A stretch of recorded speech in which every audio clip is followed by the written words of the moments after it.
Morning. It's Wednesday, June the 13th, 2001.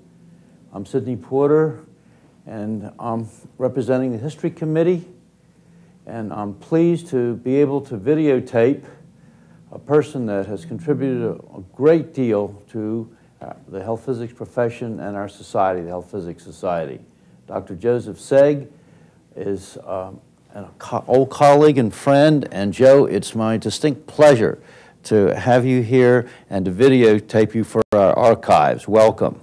Well, thank you, Sid, and it is my pleasure to be here, and I appreciate the invitation. Now, let's talk about your early history and your family, Joe. Can you tell us about that? Yes. I was born in Fresno, California, to my parents who were of Syrian and Lebanese heritage, and I was born on September 22nd, 1925. I was raised in Fresno and went through the high schools, grammar schools and high schools, and also attended my first year at Fresno State College. My chosen profession at that time was engineering. And I just wanted to point out, in terms of my early education, a portrait of my high school picture in which one is so young and inexperienced and thinks that the world is his oyster. So, Sid, go ahead. Okay. Well, tell me a little bit about your early schooling, if you will, please, Joe. My early schooling, as I said, I started my college education at Fresno State College. I went into engineering and spent 1 year, and that was in 1943-44. In 1944, I went up to the University of California at Berkeley and enrolled in the College of Engineering there. After 1 year in the College of Engineering, I transferred over into physics because I took a course under Harvey White, who was a tremendous teacher in the physics department on atomic and nuclear physics. Mm-hmm. And he impressed me so much in terms of the modern physics field that I switched into physics in 1945, and I obtained my Bachelor of Arts degree in physics in 1947. Yeah. I took a year off and then went back to graduate school in physics for a year, and the courses were so theoretical that I wanted something more practical, and so I became acquainted with Dr. Cornelius Tobias in the Department of Medical Physics and Biophysics at the University of California at the Donner Laboratories, and I transferred over into biophysics. Mm-hmm. And during the time that I was a graduate student, I worked at the cyclotron under Tobias as a graduate student. And we did quite a bit of work in terms of the high energy particle beams at the University 184-inch cyclotron. I had the privilege of and honor of working with Vic Bond, who was in the Navy at that time in San Francisco, and he was using the 184-inch beam to irradiate his biological samples. I might add that Victor Bond was, at that point, a world-famous radiobiologist who I think everyone that knew anything about radiobiology looked up to Vic. I know that.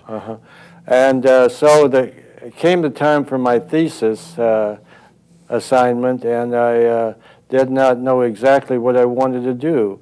But Tobias had been working on the effect of high energy beams and low energy radiations on the SC7 haploid yeast. He collaborated with Raymond Zirkle of the University of Chicago on this project, and they had done some real interesting work in terms of the effectiveness of the different radiations in producing cell death in this haploid system of the SC7 yeast. Mm-hmm. And if I may just get up here and show you the information that was available prior to my thesis in terms of the relative biological effectiveness versus what is known as the LET, or in the early days was known as the rate of energy transfer of the radiation. And the work that was available at that time extended from approximately 200 kVp X-rays to low energy alpha particles from polonium-210. And the RBE went from 1, which was the normalization factor, up to a factor of approximately 2 for the polonium-210 alpha particles. So Tobias, having an Air Force contract to determine the effectiveness of cosmic radiations or radiations in the high LET range, wanted to extend this curve into regions which had not been yet explored. It turned out that at the Berkeley 60-inch cyclotron that they had experimentally developed the so-called 6 times ionized carbon beam, which is initially 120 MeV. And so therefore, it was my problem to develop the instrumentation and physical properties to determine the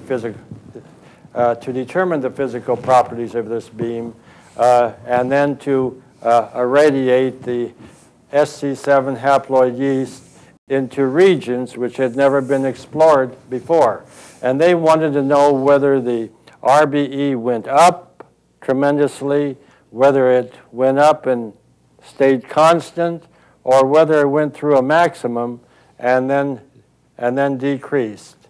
Well, the results that we obtained, and I was working with Ann Burge, who was also in the group at that time with Tobias, to extend the biological effects for the SC7 haploid yeast. And the red part here shows what we had determined in terms of the RBE after we had developed the physical properties of the 6 times ionized beam, that indeed it went through a maximum and came down again in terms of a higher LET value.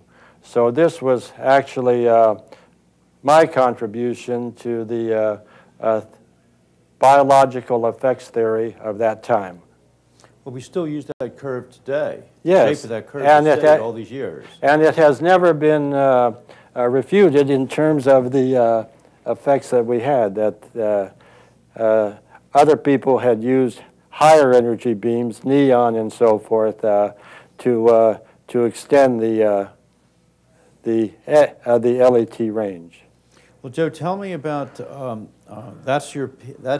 you just received your PhD, and then at that point you were working at Los Alamos? No. Well, after I obtained my my PhD, I applied for a position at the Los Alamos Scientific Laboratory in terms of the Biomedical Research Group H4, who was it was under the direction of Wright H. Langham.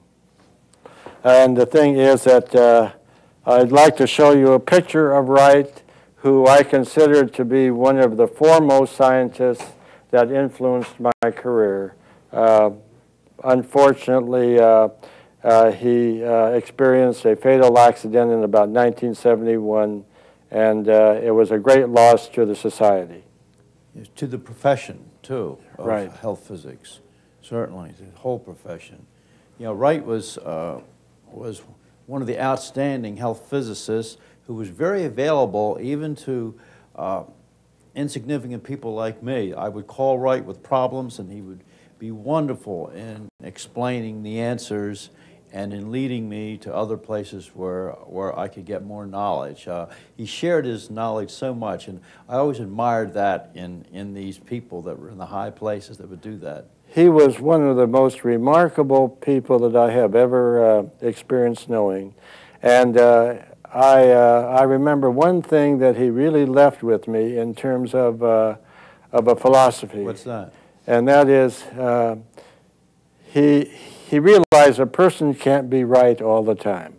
And he said, Joe, he says, if you're right 50% of the time, you're doing real well and will be successful in this world. Oh. And also another thing, that it was not beneath him to get in and pitch and do work with his staff and so forth in terms of the menial tasks.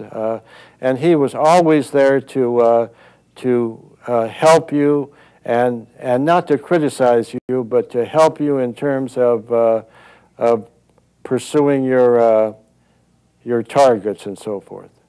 Now, you also work with a number of people that have become legends in our field today. Isn't that where you met Hurst, by the way? Yes, Sam Hurst. Well, first of all, I think that the first part of my education, you know, I was a high energy particle physicist in terms of my work at the University of California under Tobias, and then I went to Los Alamos, and they were interested in neutrons and mixed fields. So that's where I learned the ABCs of neutrons and neutron dosimetry, and I had the opportunity to work with Harold Rossi on terms of the atomic bomb tests, Teapot and Plumb Bob. Tell me about those tests, Joe, because most of the readers will not even know what they are. Well, they were tests to determine the effectiveness of fission neutron radiations on biological systems to be applied to the Hiroshima and Nagasaki accidents. Harold Rossi developed... So these were really biomedical tests in a way, weren't they? Yes. Harold Rossi developed tissue equivalent ionization chambers. Mm-hmm. Well, he designed them, and they were built by Francis Shanka. Shanka was one of the most proficient instrument makers of that period. And the small ionization chambers that were used were put out into the field, exposed, and then brought back and read in the laboratory that was set up in the mouse house, as we termed it at that time. Why don't you explain to our viewers what the mouse house is? Well, the mouse house was a little building in which the biomedical research group housed their animals and also their instruments for determining the physical properties of the atomic blasts. Is that enough about the mouse house? Payne Harris was the assistant group leader down there who engineered all the functions of his staff. Payne is still alive, you know, by the way. Oh, yes, yeah. I understand he's in Washington, D.C. Yes, right. I'm trying to videotape him before too long, God willing. At a later time, after the atomic bomb tests, Hurst and his group at Oak Ridge were interested in using the Godiva assembly at Los Alamos. Now, why don't you tell our viewers why it's named Godiva? Well, Godiva is just nothing more than a bare mass of uranium-235 split into three pieces: a center port, a center portion, and then an upper semi-hemisphere and a lower semi-hemisphere. And it could be operated as a burst facility or as a steady-state reactor. So therefore, we were able to determine the properties of this assembly in terms of dose versus distance. And this was of interest to the Oak Ridge people who wanted to bring in their instruments and compare them to ours. Hurst himself developed what was known as a Hurst proportional counter, which could be used at very low intensities. Whereas he also developed the so-called fission foil system that could be used at very high intensities or burst irradiations. The fission foil system consisted of plutonium foils of plutonium-239, neptunium-237, uranium-238 in terms of the fission foils, and then sulfur-32 as an additional detector for the higher energy neutrons in the fission spectrum. Weren't some of those wrapped in cadmium, as I remember, to give you a split high and low energy? Cadmium was generally used for the gold foils that were exposed to the fission assembly, whereby to determine the thermal and epithermal neutrons. So we did a comparison with Hurst in terms of his system. We had the fission foils. We developed our own tissue equivalent ionization chambers, which had different liners in them of tissue equivalent plastic and also carbon, which we used to determine the gamma dose. That is, a tissue equivalent plastic was determined the neutron plus gamma, and the carbon was then chamber was then to determine the gamma only, and subtraction of the two readings gave us, of course, the neutron dose.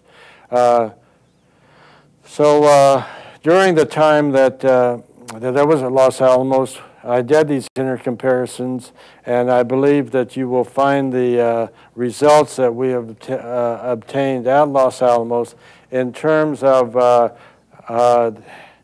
NBS Handbook 75, which was published in 1961, and much of this work was done from 1955 to 1960. And by the way, I might add that as far as I know, this was the first definitive handbook that the NBS put together for mixed gamma neutron measurements. Yes, it was. And so it was a unique handbook, and I remember that the excitement when I first saw this, because before then, the textbooks were pretty vague about the problems involved in mixed gamma neutron dosimetry as to how you solve them. And this was the first definitive thing that the practical working health physicists could use in order to try to attempt to define a mixed gamma neutron field. And I remember the excitement when this came out, Joe. You know, and it was a really, I think it's accurate to say it was a landmark document that still stands today because these techniques are still used today. Right. And that's what amazes me, that the work that you did in the 50s in the year 2000 is still valid and still usable. In those early years, in about, as I remember, 1956, you met a very beautiful woman who I think, who I became very fond of later on, because you and she and I had some wonderful times together. You want to tell us about Margaret? Well, Margaret was an exceptional person, and I met her in 54 and 55, and we were married in 1956, and I just wanted to show you a later picture that we took here, I guess about 10 years ago, to show you this beautiful woman. But unfortunately, during this last year, I lost her, and very sad. It was a great loss. She was a woman that was full of life and enjoyed life and made people feel good that were around her. Right. And that's the one thing that I remember about Margaret. Well, she made me feel so good, and she was so gracious to everyone, too. Well, she left a legacy of love, and she's still with us. Of course, and she always will be, too. Absolutely. She was a wonderful person, and I remember, I can just think back on the wonderful trip that we had, but we'll get to that later. I do know that you left LaSalle and went to work for EG&G. Yes, I left LaSalle because after we got married, I wanted to join. I guess I wanted to join the Honeydew Club. And a little explanation on that was that at the time that I was married in Los Alamos, there was no home ownership. It was all government rentals and so forth. So we wanted to establish our own home. So I accepted a position with EG&G Incorporated in Santa Barbara under Sandy Siegeloff and Henry Barella, who were the so-called chemical dosimetry experts in the trichloroethylene and tetrachloroethylene systems at that time, and they too were out at the atomic bomb tests in terms of exposing their chemical dosimeters. It's very interesting that EG&G is referred to as egg, and what is my name? Sayeg. So therefore, it seemed to be a natural in terms of going to that firm. And I spent a very, very nice several years in Santa Barbara, and had beautiful place. Had the opportunity to do some contract work at AFRI, and that's where we met. And that's where we met Sid, and also Walter Reed Army Medical Center. And however, during that period there, the pressures of industry and doing contract work, when I had been in an ivory tower at Los Alamos and so forth, was not conducive to my health. So I decided to move on after several years with EG&G, and one of my associates in the Health Physics Society, Neil Wald, offered me a teaching position at the University of Pittsburgh in the Graduate School of Public Health in terms of his department. And that's where I met Alan Brodsky. And the year and a half that I spent there, it was most enjoyable to me because I had found myself in terms of what I really should be doing, and that is teaching students. And however, I got into a little difficulty health-wise in terms of Pittsburgh, as I was the world's best smog meter at that time. And it turned out that I developed a postnasal drip, which gave me a continual sore throat, and that was due to, I understand, to the SO2, the residual SO2 that was still in the air. So I had to find an area that was more conducive to my health, and this is, then I went to and stayed at the University of Kentucky, where I was being interviewed, and stayed down there for about a month or so, and found that I could survive that area. And so I left Pittsburgh after about 18 months, and as I say, I was sorry to leave the area because of the wonderful people there, like Neil Wald and Alan Brodsky. And so, however, I had to consider my health, and we went to Lexington, Kentucky in approximately 1969, where I stayed until I retired in 1993. Well, tell me about the University of Kentucky and who you were working for and the kinds of things you were doing. Well, the thing is, I was hired mainly there to establish two programs, one in medical physics and the other in health physics. By the way, may I interrupt you just for a second, Joe? A few years earlier, as a matter of fact, it seems to me that you and I sat down together to take a very tough set of board exams. That was in... Because we took it, remember, we were in the same room anyway, taking it. That what, 1966? Yeah, I believe it was 65 or 66 yeah. it was that we took our boards. The health physics I boards. amazingly passed, and of course, you aced it probably. On the contrary, after I got out of there, I thought I had flunked. Oh, so did I. I was sure I had flunked my boards too, as a matter of fact. But in any case, we both passed our boards in '66, but you, 2 or 3 years later, turned around and took your medical physics boards, didn't you? Yes, I did. And that was ABR, American Board of Radiology? American Board of Radiology, right. And I just would like to show a picture here. After that I had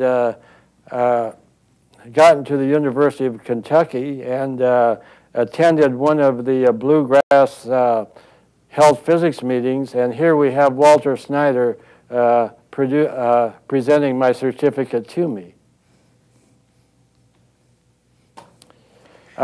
So now to continue about the programs at the University of Kentucky. I was in the Department of Radiology in the medical school, and there was a division of radiation therapy at that time, for which I was assigned under Dr. Robert Greenlaw, who was the therapist at that time. And so therefore he was interested in setting up these programs. Now John Calkins, who was in the department at that time, had written a proposal which was accepted by the university to establish these programs. So indeed we did establish them. We did not get very many students initially, but I was able to obtain several AEC fellowships in health physics at that time to help fund the students' education. Can you tell me about your students a little bit? Well, the students were mainly of a medical orientation, and many of them went into the medical physics field. Because the reason we got the AEC fellowships was that it was medical health physics that they were interested in. And so we had about 5 or 6 students in health physics, with the rest of them in medical physics. But again, the ones in medical physics were well versed in the medical health physics area. So I was the program director until my retirement from, let's see, we started about 1971 with the program to 1991 or thereabouts. I was a program director, and we had done very well in terms of our educational activities. I got some help in terms of an assistant. Dr. Ralph Christensen from the University of California and also from Stanford University came with our group in about 1973 or 74, and he helped tremendously in terms of setting up the program. He is now chairman of the Department of Radiation Science after I retired. The other thing that we did of interest to the Health Physics Society, which gave a great deal of prestige to the university, was to establish the Wright H. Langham Memorial Lectures. Now, who established those? I established them in terms of approximately 1971, 72. You see, Wright was tragically killed in 1971 or 72, and I got airplane accidents. Yes, it was an airplane accident going from Albuquerque, taking off from Albuquerque, and the luggage door of the small airplane opened and actually injured a propeller, and therefore the plane was not maneuverable, and the pilot tried to come back to the airport and couldn't make it. And I believe there were 7 scientists besides Wright, approximately 7 well-known Los Alamos scientists that were killed in that accident. Tragic. And so after I got to the University of Kentucky, I established this lectureship, and it was funded by the university. And some of the people that we had had for this lectureship were K.Z. Morgan, J. Newell Stannard, Eugene Sanger, Clarence Lushbaugh, Ed Webster, Bill Hendee, Jim Kariakis, Chester Richmond, Herb Parker, John Auxier, Warren Sinclair, Harold Rossi, Victor Bond, Alan Brodsky, Lawrence and Taylor, Herb Addix, and Neil Wald. And I had quite a bit of contact with all of these people prior to my going to the University of Kentucky. Well, that's an amazing group of people. And it was very, very enjoyable. And I have all these tapes and also their photographs presenting the lecture and so forth. But you have the actual tapes of the lectures? Yes, I do. Well, I might add that the society would love to add those to their archives, if that would be a reasonable thing to do. I'll look them up, and I'd be glad to donate them, because these historical aspects of a scientist should be preserved after the scientist passes on, and so therefore I would be delighted to donate them to the university. Thank you, Joe. That's awfully nice. Now, would you like to kind of look back over your career and tell me where you sort of think the profession of health physics is going, and maybe give the younger professionals coming into the field some ideas of what you think that they ought to be doing and what they should be looking for? Well, let me say that I'll first give you some historical aspects of my activities with the Health Physics Society. I was chairman of the history committee way back in the 70s. But my main contributions to the Health Physics Society was working on the American Board of Health Physics on Part 1, and in terms of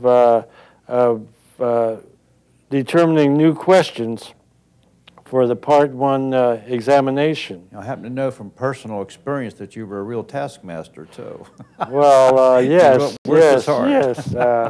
I guess that's one of my failures. Not a failure at all. In a sense, respected you for it. In a sense, I may have been too hard on my students, and also too hard on my expectations of a student.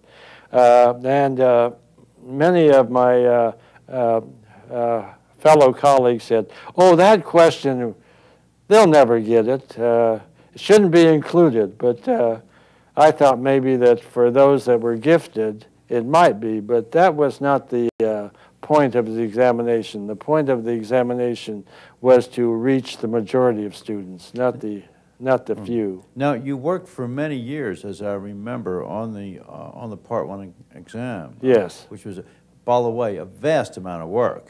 Oh, yes. The hours that were put in by you had to be tremendous. In fact, I think that I was chairman of that Part 1 subgroup, or whatever you want to call it, for approximately 2 years.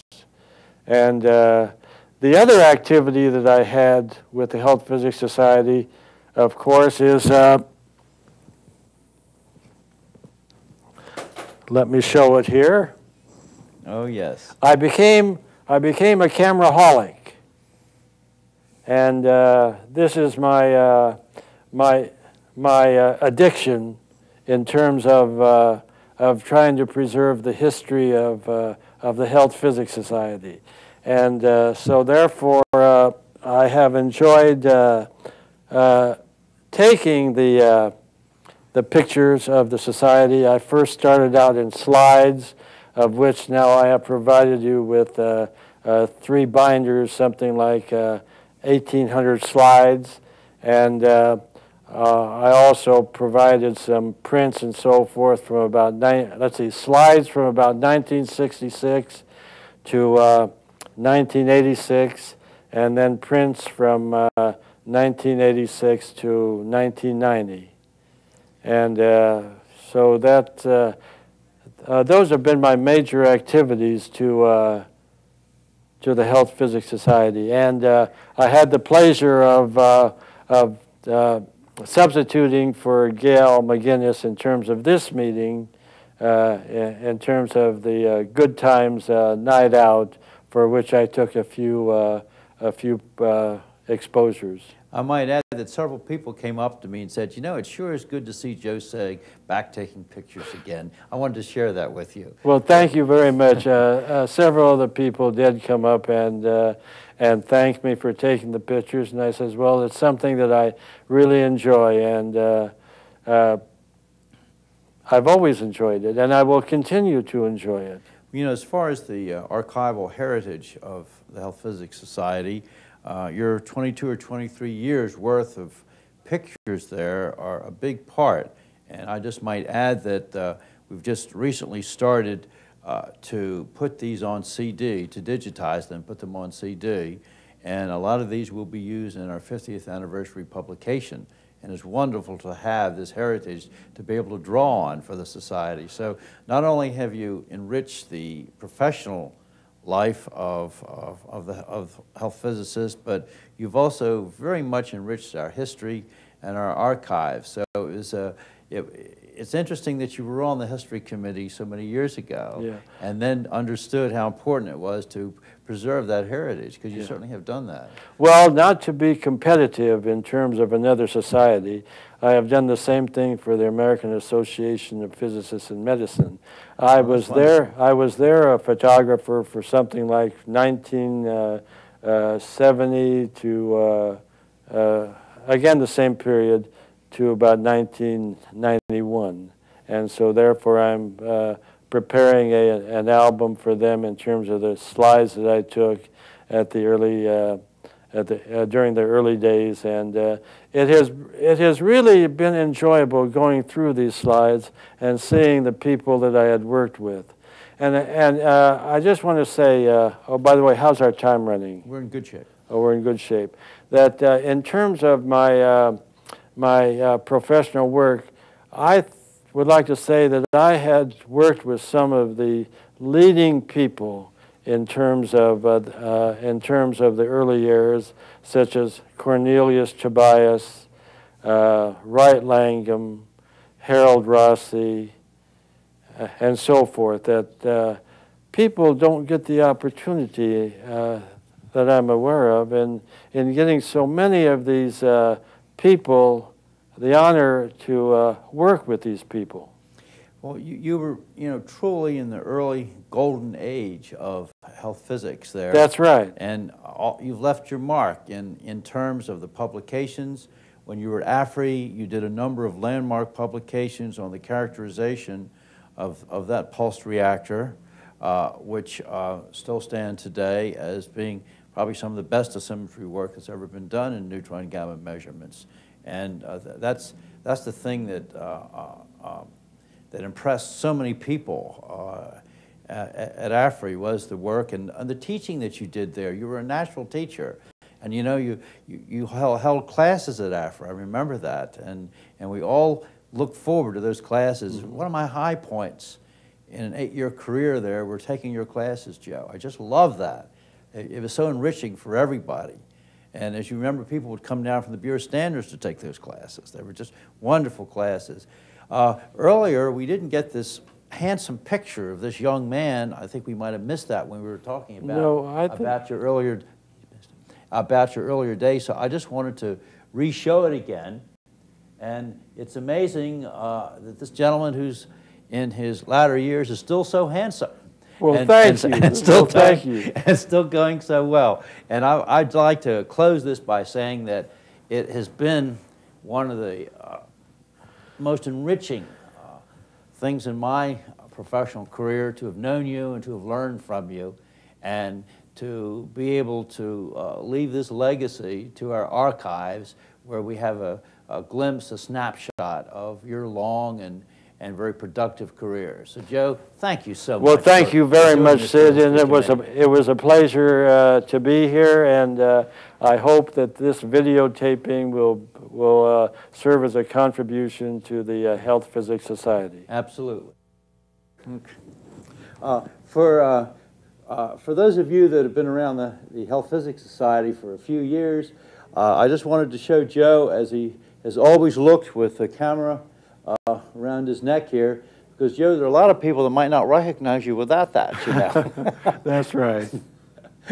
And it's so good seeing you again. It really is. It's been wonderful. It has been, Sid. It has. It's been good. And so, you know, we're gonna do this a few more times, or a number more times. I hope that you'll be able to make some of the meetings, especially ones that are closer to you. Here's Costa.